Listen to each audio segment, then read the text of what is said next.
the 10 attitudes for leadership development. Leaders are very unique people. They have a very simple distinction, and that is their thinking is different. Leaders do not think like followers. Leaders used to be followers, all of them. If you want to be an impactful personality, you have to develop certain types of thinking and perceptions that change the way you see yourself and see the world. I call this the spirit of leadership. Now, there are only 2 animals on the planet that the Creator identified himself with. I've read hundreds of books, and that's my commitment. For the last 20 years, I've been reading 4 books a month. And that gives you an idea of how much reading I do. Because if you're going to become influenced in the world, you have to be a reader. And when I read the Bible, I was shocked to find that there are 2 animals that the Creator identified himself with. The first one is the eagle, and the second animal is the lion. And when I identified those 2 animals as his favorite to identify himself with, I recognized I better study these 2 animals, because if he is the leader of the universe and I want to be a leader on earth, I better find out the nature of these animals and also the attitude of these animals. And I discovered that both of them are the kings of their domain. The eagle is the king of the bird kingdom, and the lion is the king of the animal kingdom. Well, I want to talk about the lion today, even though I can do a session on the eagle, which is very important. But let's talk a little bit about the lion. The lion has what I call the spirit of leadership. And this word spirit here is referring to attitude. A leader has an attitude that makes him or her different from followers. And the lion exhibits that attitude. We have to cultivate the same attitudes that the lion has, because the lion apparently has been given the same attitudes that God himself identifies with, and he put it in these creatures. And apparently you and I are supposed to be the king of the animal kingdom, the rulers of all animals. So obviously we have somewhere trapped on the inside these same potential attitudes. Now, the lion is the king of the jungle, but the lion to me is a great source of encouragement to all of us. Number 1, the lion is not the tallest animal in the jungle. Number 2, the lion is not the largest animal in the jungle. Number 3, the lion is not the heaviest animal in the jungle. Number 4, the lion is not the smartest animal or the most intelligent animal in the jungle. And yet, the lion is the king. You don't need to be intelligent. You don't need to be smart. You don't need to have a certain height. You don't need to have a certain weight. You don't need to have any kind of advantage. And yet you can be the leader. Now, what's the main thing that shocks me about the lion is that the lion is not larger than the giraffe, bigger than the elephant, or heavier than the hippo. He's not as smart as the hyena or the snake. And yet, when he shows up, they all run away. The lion, therefore, cancels all of your excuses for not becoming a leader. What makes the lion so unique? An army of sheep led by a lion will always defeat an army of lions led by a sheep, because leadership can transform cowards into violent warriors. Why would a lion become the king of the jungle when he has all of those limitations? He's not the tallest, not the strongest, not the smartest, not the heaviest, not the most intelligent, but yet he runs things. The lion is the king of the jungle because of one word: attitude. The lion has a different attitude that makes every animal afraid of him.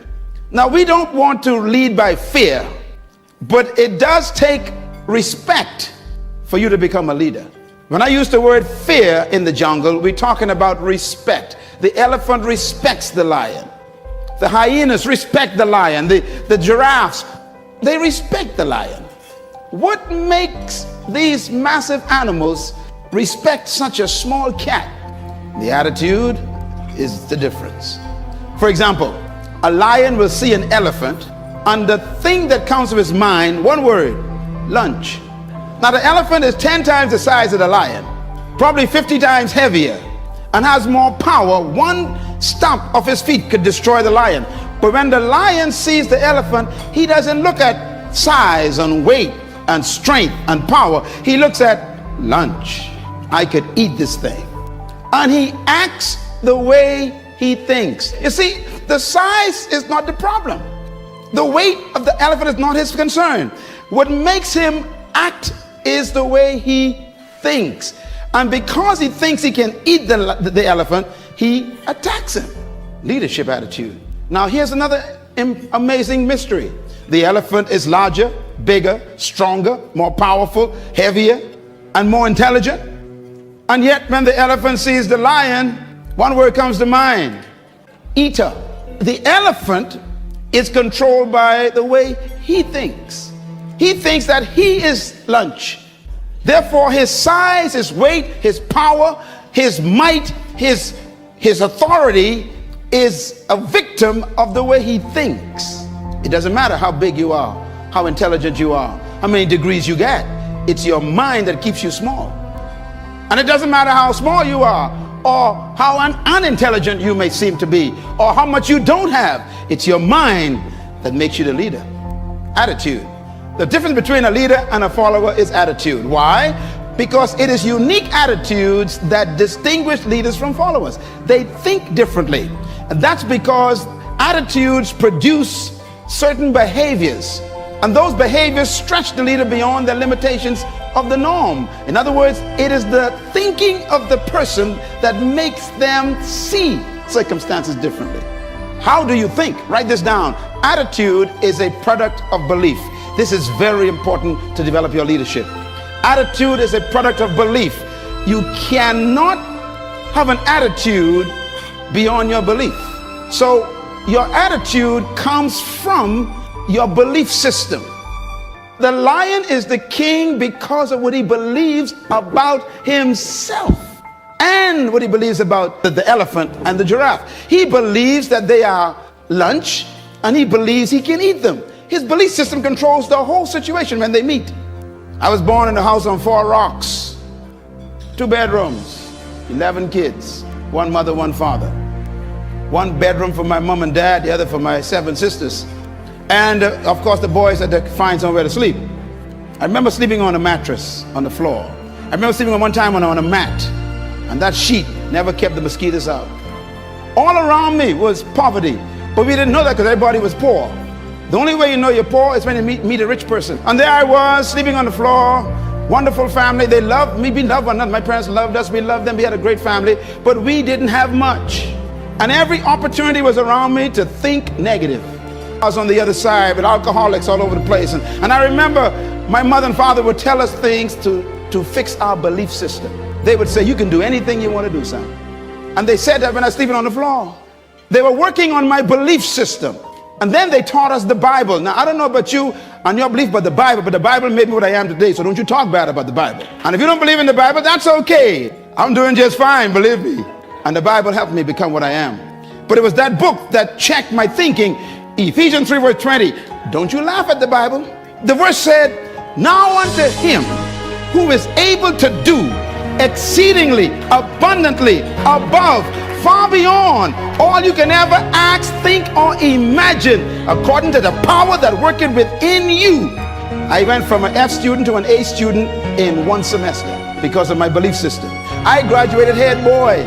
It was my what? Belief system. No one can live beyond the limits of their belief. So if you want to live beyond what you're living now, you have to change your belief system.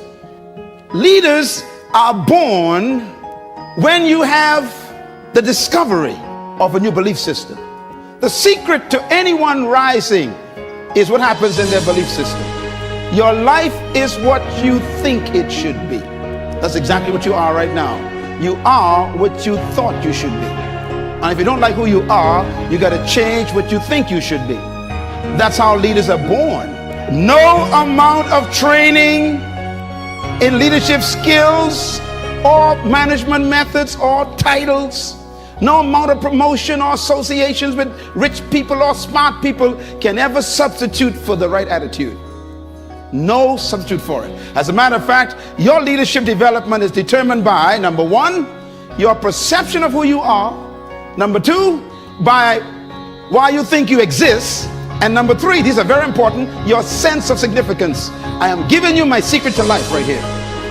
What brought me from the floor to flying my own jet is these simple statements here. You got to first change your perception of who you are. And that starts with a belief system. Secondly, you must change your perception of why you think you exist. And number three, your sense of significance. Your perception of who you are. You've got to change it. And most of our perceptions are other people's concepts of us, and therefore we don't have self-concept, we got other concept. What is your perception of who you are? And the second one, why do you think you exist? You got to discover that you were born for something. Some reason, there's some purpose for your life. If you don't discover that, you'll always have a job, and we'll bury you in an average grave with an average tombstone. Discover that you are important to the human race, you are important to the world, you are important to your universe. When I had to grapple with that question, it was tough, because I've been taught by society, like you have, that you are just a social security number or some NIB number, or you're some just kind of a worker in the system. But that's not true. You were born to do something very significant in the world, and you have to get to the point where you believe that. Cultivating these attitudes are the key to becoming a leader. Now, when attitudes of leadership is married to the ability of leadership, then you become a leader. You can have potential, but if you don't have the belief, your potential becomes a victim of your present belief. Remember the elephant? The elephant has great power, but what makes him afraid of the lion is his belief system. So your mentality has to be equal to your ability for you to manifest leadership. You do have the ability, you were born with it to be a leader, but your mentality hasn't matched it yet. And that's why all of your capacity to lead is buried under your lack of belief that you can. Belief is so powerful, it can make an elephant act like a sheep in the presence of a lion. You know, normally people who are insecure, whenever they meet somebody who is confident, they always call the confident arrogant. When you discover who you are, you can't help but be confident. I don't pretend, I don't try to have confidence. If you try, that means you ain't got it. You're faking it. Confidence is a product of belief. What you believe about yourself determines the way you think about yourself, and the way you think about yourself is the way you behave. And you behave bold and confident and fearless because there's some things you discovered about you and about life that makes life change a perception. You can never fully carry out the mandate of leadership if you don't have the mentality of leadership. And that's what this session is about. It's about mentality. A matter of fact, integrating attitude and attributes and aptitude and altitude produces leadership. That's a lot of apps there. Please, each one of them is a different experience for leaders. First of all, your attitude got to be right. Then you must marry that to attributes. That means gifts you were born with. Then you got to marry that to aptitude. That means now you got to educate and train those gifts. That's why you read and study and go to school, for your aptitude to be increased. And then your altitude means you got to change the level of associations you are in. You know, it's amazing. When you change your aptitude, you normally want to change your altitude. Leaders choose their friends based on their destination. And one of the keys to developing leadership is you have to appreciate the fact that no one is responsible for your life except you. I had to take charge of my life as a teenager. And at age 13, I discovered who I was. I became a problem to the whole family. My mom used to say to me, she'd say, you are a different boy. You are a different child. But something happened to me at age 13. I discovered myself. Different was simply meaning you don't think like the rest of the kids. That's all it means. And remember, thinking is belief system being exposed. And therefore I married my attitude and my attributes, and my aptitude changed, and I began to study for a different reason. And suddenly my altitude changed. I started attracting different types of friends. And by the way, You know, an eagle, this is the other animal that God identified himself with. I studied eagles intensely. I got a whole series on eagles because you must study to understand life. And I discovered what eagles, they said eagles can fly up to 3 to 4 miles in the sky. That's almost high as some jet planes. And do you know that when an eagle is flying at top flight, they say that if an eagle meets another bird in top flight, it has to be another eagle, because they're the only birds that can fly at that altitude. So here's a thought to take back to work with you. If you keep running into pigeons and ducks and tobacco doves, you are flying too low. Do you know what a pigeon is? Eagles never flock. You only find them one at a time. So if you keep attracting a gang of people around you at work, everybody want to bring gossip to you, cackling, duck, you are in bad company. That's why I really want you to give yourself a big hand today, because to come here, you must be an eagle. You left the pigeons back at the office. Well, why are you going down there? Who do you think they are? They can't teach you nothing. Hey, that's a chicken talking. And they only fly when they're frightened. If you're going to be a leader, you got to be careful who you fly with. People who criticize got time for it.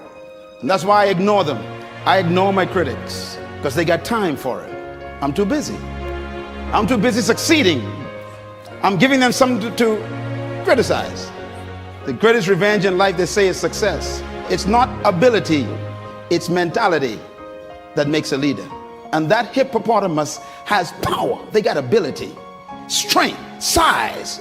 They got might. They got ability. What they lack is mentality. The lion got a different mentality, so he eats them for lunch.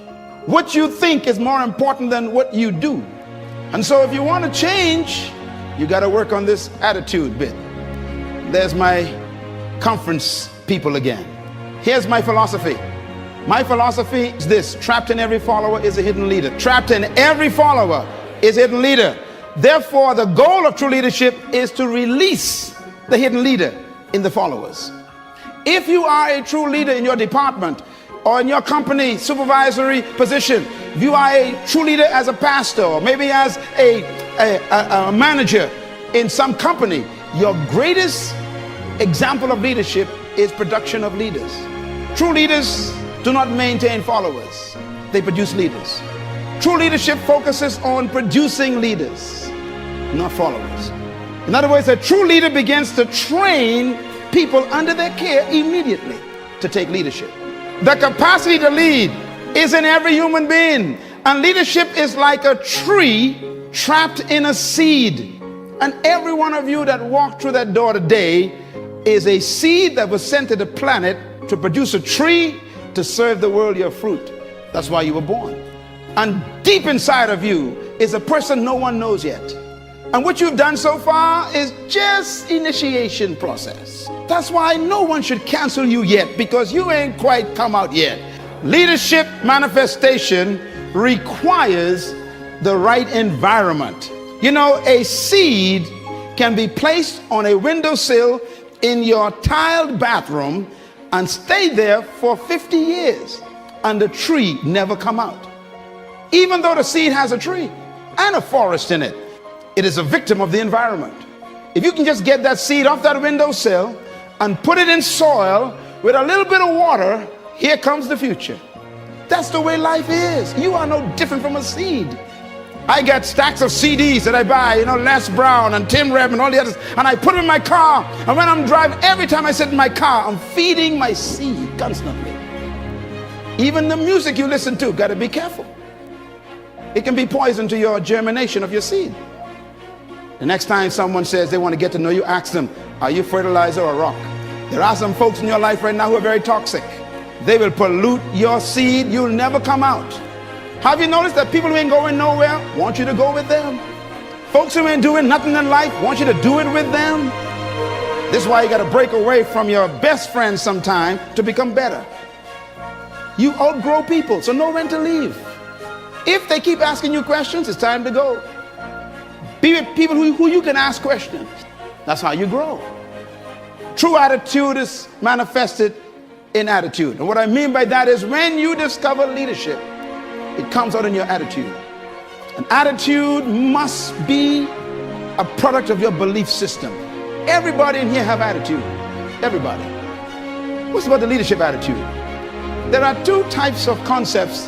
The first one is the leadership spirit and the spirit of leadership. Two different concepts. The leadership spirit is what you were born with. Your ability, you never receive it, you came with it. But your ability that you were born with is trapped by the mentality that they gave you from your culture. This is why to be great, you got to divorce yourself from your traditions and your culture. Because convention makes no room for creativity. It doesn't allow you to believe beyond the norm. Matter of fact, they want you to fit in, not stand out. So society is all worked out, it's all designed for you to behave yourself. You're trained to limit yourself. Isn't it amazing that you buy a car that can travel 150 miles per hour, 180 miles per hour, and then the same country that sells the car to you puts up a sign, 50. No, you never thought about that. That's the problem. Yeah, see, Ford Motor Company makes the car to make 180, and then they make sure you only can travel 50. Society is designed to make sure you never become a leader. And that's why for you to become a leader in your workplace, you're going to have to break away from the traditions. Now, I want to warn you, when you decide to break the speed limit, all your enemies will wake up in the office. Every critic that you thought was your friend will suddenly come alive, because people don't want you to leave them in their nothingness. You can't lead from behind. That's why sheep are not leaders. They follow the sheep's hips in front of them. But when you're out front, ain't no hip to follow. You got to design your course. And that takes boldness and risk. It takes all kinds of challenging commitment to decide where you want to go in life out front. Having the leadership spirit means that you are naturally created to lead. But the mentality is what wakes it up. Some of you in this room look just like that. You are powerful, but they got you in the bush. The social environment is just making you afraid to come out and take what's yours in life. You are the way you see yourself. Do you think you're a grasshopper? The elephant actually thinks it's a meal for a cat. The mindset of a leader is what changes his attitude toward life and himself. The spirit of leadership refers to attitudes, mentality, and mindset. And that's been the key to all great leaders. And sometimes that spirit comes forth under pressure. Many leaders in history are products of circumstances that force them to think differently. That's what makes them emerge as leaders. The spirit of leadership is a mindset. It dictates your motivation. It is revealed in your response to your environment. The spirit of leadership is a perception of yourself and the world. How do you see the world? The spirit of leadership is your convictions that regulate your thoughts about yourself and people. The spirit of leadership is your personal, private philosophy of life. How you think about life and yourself. The spirit of leadership is your thoughts about oneself and one's environment. It is your belief system which controls your behavior. The spirit of leadership is the source of your action, which determines the response and how you interpret the world. This is very important. I see the world differently from most people because of my belief system, which becomes my attitude creator. So I don't panic over nothing. I don't panic. Panic is a product of a certain belief system, and therefore it is your mental conditioning. Success keeps the right company all the time. You have to nurture yourself so that you can produce the right attitudes. And nurture means to feed yourself the right information. We are what we think, and we become what we continue to think. You tell your kids, go read the book, go read your homework, and then you watch TV. They're confused. Your kids will value what you value. If you value TV, they're going to hate books. If they watch you always reading books, they're going to turn the TV off, because whatever mom and dad values and mom and dad are doing well, that must be what we should do too. So our kids fell in love with books. My house is full of books. I'm beginning to run out of house because you become what you think. You cannot rise above the plane of your mental conditioning. So I got to constantly keep feeding my mentality. I have to work on it so I can work up my altitude of mentality. To change your life, you must change your mind. And this is why the heart of leadership is working on the way a person thinks. Here's the most important thing to write down. 7 principles of true leadership. Number 1, true leadership is inherent in the human spirit. You have to believe that first. Every human being possesses the capacity to be a leader. Whether they die as a follower is a choice. Number 2, true leadership cannot be taught. It must be discovered. Number 3, true leadership is self-discovery. And number 4, true leadership is serving your gift to the world.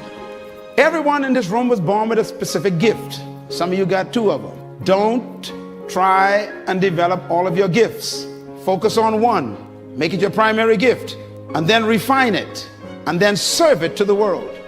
It is your gift that makes you valuable, and serving it is your responsibility. And the better you serve your gift, the greater leadership you achieve.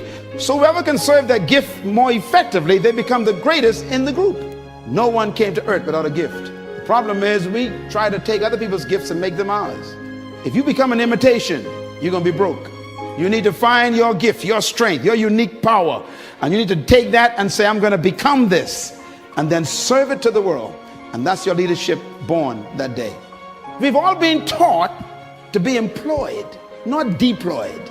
And so they always tell you, go to school, get an education so you can get a job. They never say stay in school so you can own a business. They don't even think that way. It doesn't even cross. Your parents don't even think that way. And so you follow the convention of the community. And I'll never forget the meeting when I went to Malaysia to speak. I was speaking at the largest Sony plant. I had 2 days with them. The first day I spoke to all the managers, all the CEOs. I was the speaker to train them. There was Chinese and Japanese and Singaporeans. All these folks were there in Malaysia working for Sony. And I had to do training there for management development and leadership training for the whole day. The third day, the president of that particular firm called me up and he says, our CEOs and our executives are so impressed by you, we want to take you for lunch. We want to talk to you some more. And they were picking my brain, man. They were taking notes, asking me questions, keep writing stuff. And all of a sudden it hit me, wait a minute. All these guys are millionaires, man. Every Chinaman I know owns a business. And here I am in the heart of Asia, where they come from. And I said, sir, pardon me, I have a question that I need you to answer. And they looked at me. I said, tell me, how come everywhere you go, no matter where it is, you go to the lowest ghetto in the heart of the township and you end up owning a business? Can you tell me what is your secret? And they looked at each other and they laughed. And then the president said to me, he said, well, we've been noticing that ourselves. We have concluded based on our assessment that whenever you go into a community, the first thing you look for is a job. He says, when we come into any community, the first thing we look for is a business. He said, it's attitude. They don't even look for a job. They don't even think about employment. They think deployment. As a man thinketh, so he becomes. So I said to the guy, I said, excuse me, so when you go into a town or any country, so what do you do until you get a business? He says, any employment we have is always temporary. We only want enough money to start a business, that's all. Mentality. Number 6, true leadership is self-manifestation. You become a leader when you discover who you are and decide to become it. True leadership is self-manifestation. Your leadership is not ahead of you, it's trapped within you. You are so great, it's amazing. But the environment won't allow you to become it. Sometimes our past can hold us back. Mentality just don't allow you to step out and take a risk. What you're doing now, it's not what you could do. Whatever you're impressed with, God's disappointed in. Stop waiting for everything to show up before you start. Every leader, I tell you the truth, every leader ain't know what they doing. Me included. We don't know what we're doing. We just say, I got this idea, I'm gonna go for it. And for heaven's sake, believe me, we ain't got no money. What I mean is for our projects. Because you are not a leader unless you're doing something you cannot pay for. I say you are not a leader unless you are doing something you cannot pay for. Leadership demands that you got to take risks. Number 7, leadership is self-exposure. When you expose your true self, get ready. People won't understand you, but go for it. Let us meet you before you die.